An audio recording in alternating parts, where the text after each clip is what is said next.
at magandang araw sa inyong lahat. Ngayon naman, tuturuan ko kayo kung paano gumuhit ng isang sofa. Kaya tara, simulan na natin. Sa pagguhit ng sofa, magsisimula tayo sa pamamagitan ng pagguhit ng isang hugis parihaba. Gamitin ang ruler kung kinakailangan para sa tuwid na linya. Ito ang pangunahing hugis ng sofa, at ito ay balangkas lamang. Pagkatapos, gumuhit ng 3 linya na paralel sa loob ng parihaba. Ang 2 linya ay dapat tumatakbo ng patayo sa magkabilang dulo ng parihaba, at ang isang linya ay tumatakbo ng pahalang sa gitna.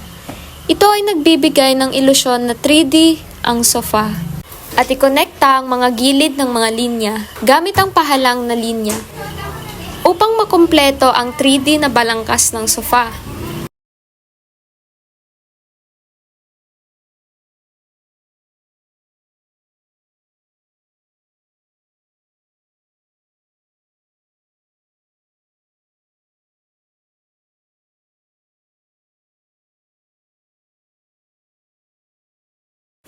Pagkatapos, gumuhit ng hubog na linya sa itaas na bahagi ng parihaba upang ipakita ang sandalan ng sofa. Idagdag ang mga braso ng sofa sa magkabilang gilid ng parihaba. Ang mga ito ay bahagyang kurbado pataas at ididikit ang mga ito sa gilid ng balangkas.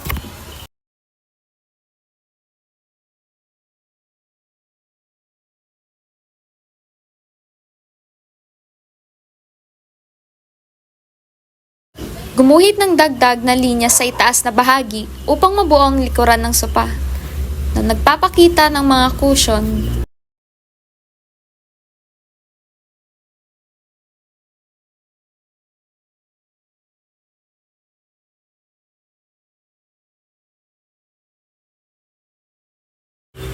Idetalya ang mga gilid ng sofa sa pamamagitan ng pagdaragdag ng mga kurbada at pabilog na linya upang magmukhang malambot ang mga ito.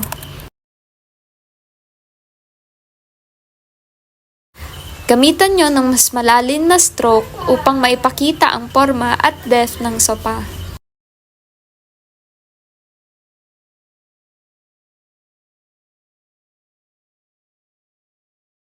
Pwede rin kayo magdagdag ng shading sa ilalim at gilid ng sofa upang magbigay ng 3-dimensional na itsura. Ang shading ay makakatulong upang maipakita ang anino at mas magmukhang realistic ang drawing.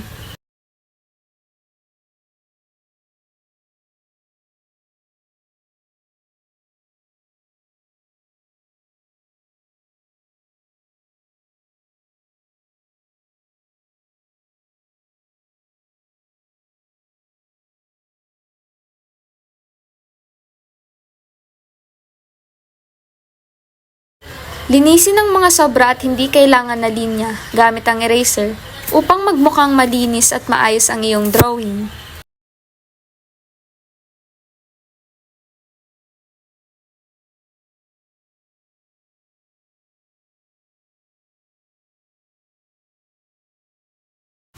Magdagdag ng karagdagang detalye tulad ng sa braso, cushion at sa likod ng sofa upang mas magmukhang realistic.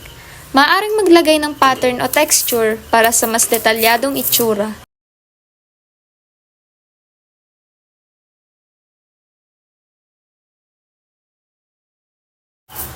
At tapos na, mayroon ka ng drawing ng isang sofa na may malinaw na 3D na forma.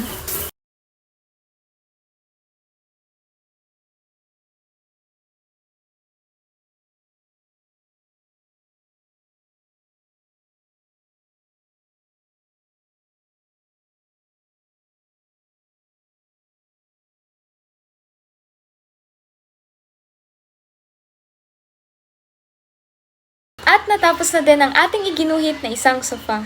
Kaya huwag kalimutang mag-like at mag-subscribe para sa mas marami pang tutorials. Muli, bye-bye!